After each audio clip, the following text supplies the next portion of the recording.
Hey, what's up, guys? It's the Hiding Our Bias podcast, and I'm Caleb Brooks, and I'm with my co-host Tripp.Blackmon9. How's everything going up there, Tripp?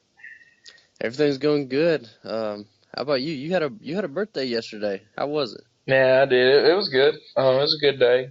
What all did you do?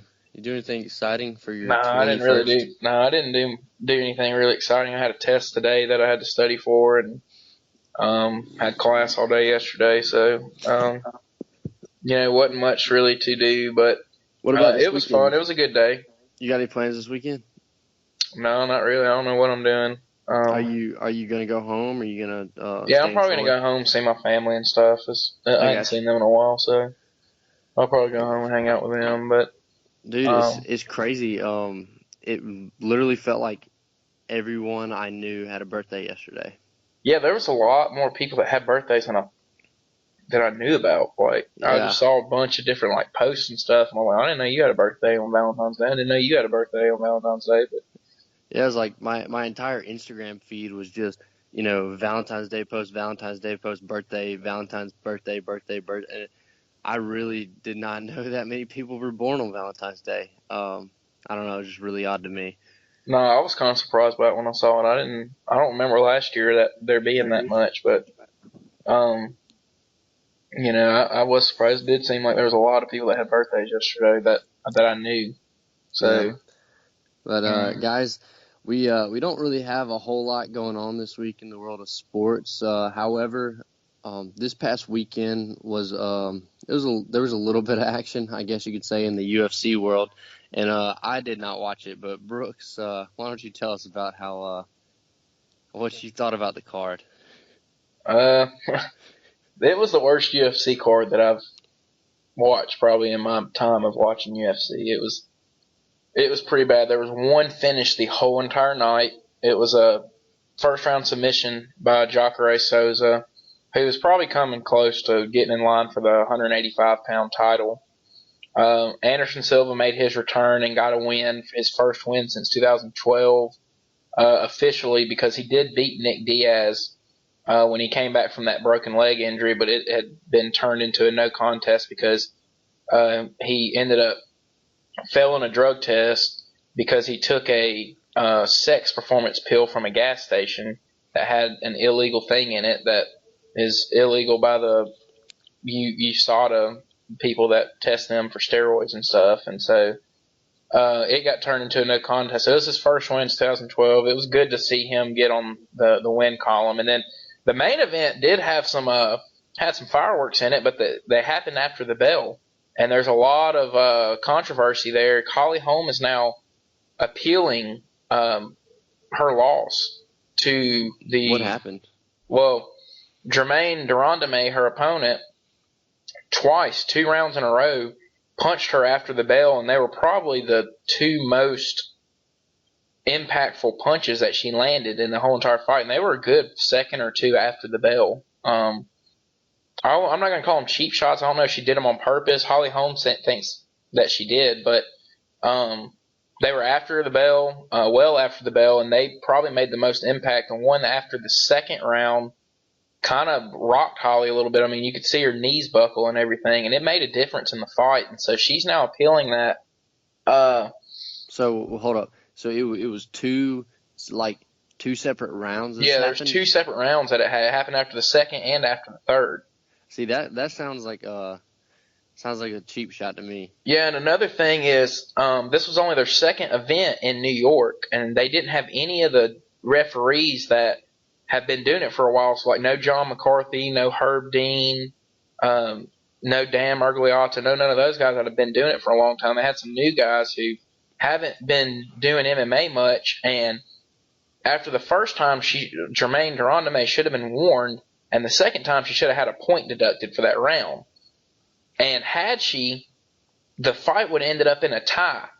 And this was the first ever women's 145-pound title, and it would have ended in a tie. And that would have been really, really interesting to see what would have happened. They would have definitely had to rematch at some point, I guess, for So that fight. so do you know like what the official rules say about ties? Like, is there like an official thing Well, on who gets the belt, or is yeah, it like a split thing? the champion gets the belt, but there was no champion. That's what I'm saying. Is like nobody really knows what Oh, would have happened.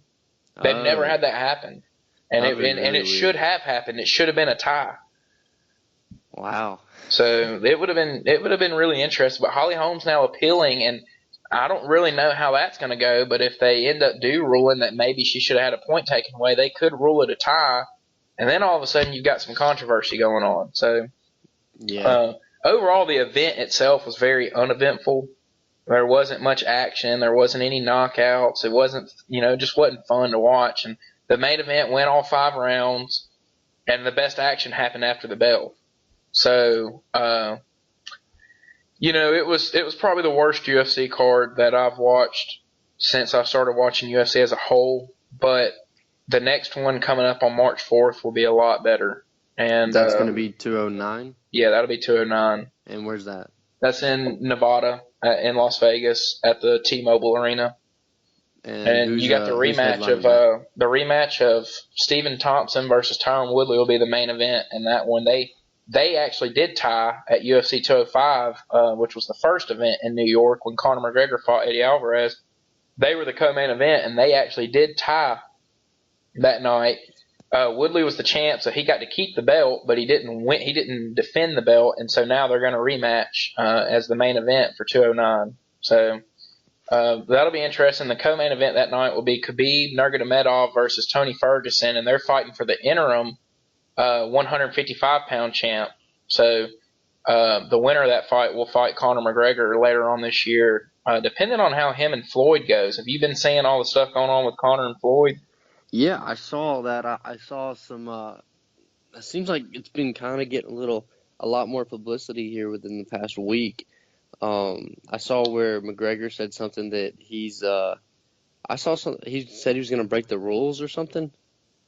Yeah, because apparently the UFC doesn't want to let McGregor out. There's a lot going on between Conor McGregor and the UFC, and Conor getting out of his contract with the UFC to make this fight happen. In my opinion, if the Fertittas were still in charge, if they had not sold the UFC, this fight would be done, it'd be set, and it'd probably be happening this summer. Yeah. Or actually, it'd probably be happening later this year in like around November, because it's going to take Conor some time to strictly train for boxing. He's definitely got a good boxing background. I mean, you can watch that when he fights, but there's a difference between MMA boxing and boxing. Yeah. And so it's going to take him some time to train just boxing. But I think that the fight would be done already if the Fertittas were still in charge. I think that the WME IMG that now owns the UFC is really – since they became the owners, they've changed a lot, and a lot of people don't like it. And there's a lot of people saying that we're starting to witness the fall of the UFC because of these new owners, because they kind of took over not really knowing what they were doing. And now they're Yeah. starting to fire a lot of people who do know what they're doing and replacing them with their people who don't know what they're doing, and you're kind of starting to see it. So, Well, I think personally, I think that this would, if they could get the fight with McGregor and Mayweather, I think that would probably be one of the biggest fights of all time. I mean, I don't know how it would pan out.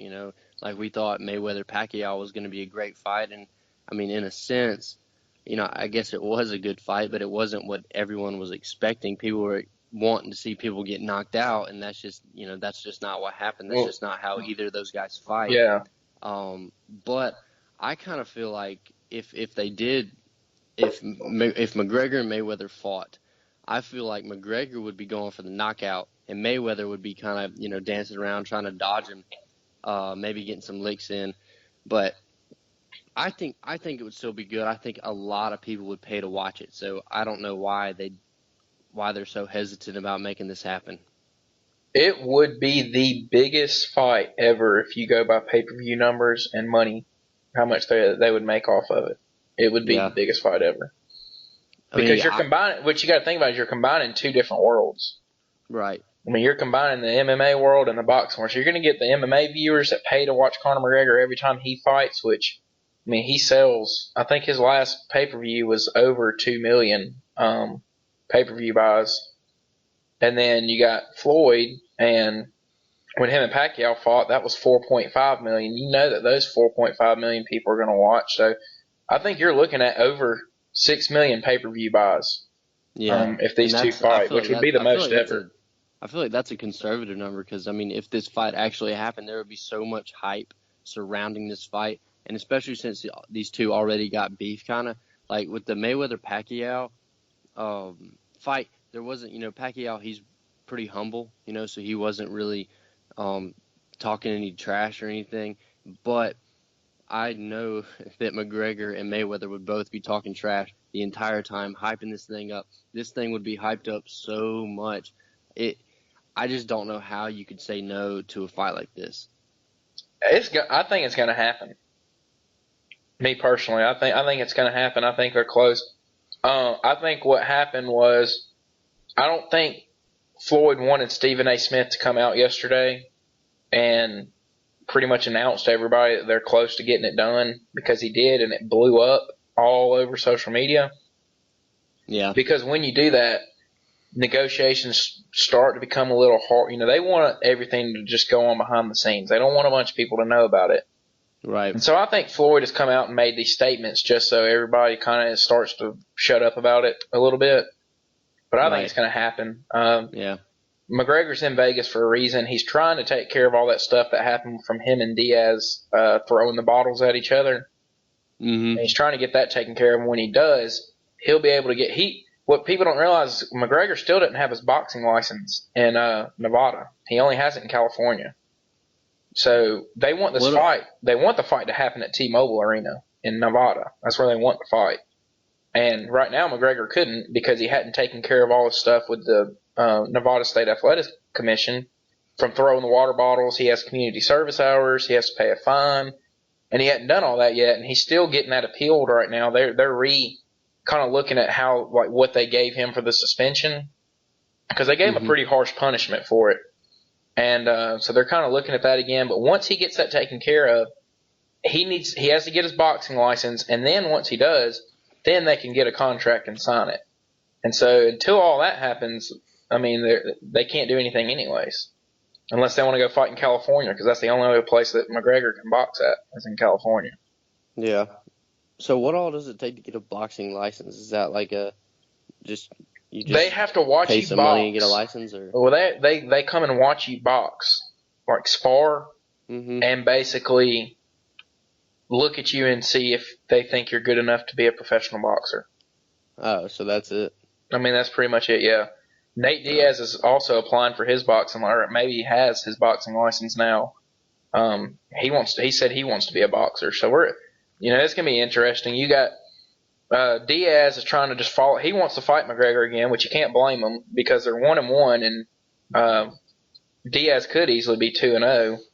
And then you got Aldo trying to follow McGregor around whatever weight class he goes to in the UFC because he wants that fight again. And honestly, McGregor beat Aldo in 13 seconds, but I think that's a fight that a lot of people would like to see again. It's the McGregor and Aldo fight because it just lasted 13 seconds. And, it was a one punch. He caught him in the right spot, put him down.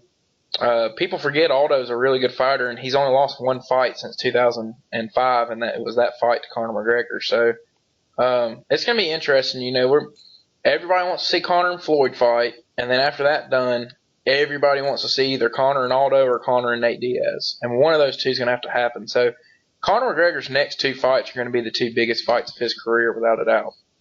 Yeah. Well, I know what else is going to be a big fight coming in next weekend. Our boy Jay-Bird. Yeah, Jay-Bird puts on the gloves. Shout out to Jay-Bird. Shout out Jay-Bird, man. That's cool. I wish I could be there for that. Yeah, it's going to be fun. I get to walk out with him, be in his corner and everything. It's going to be fun.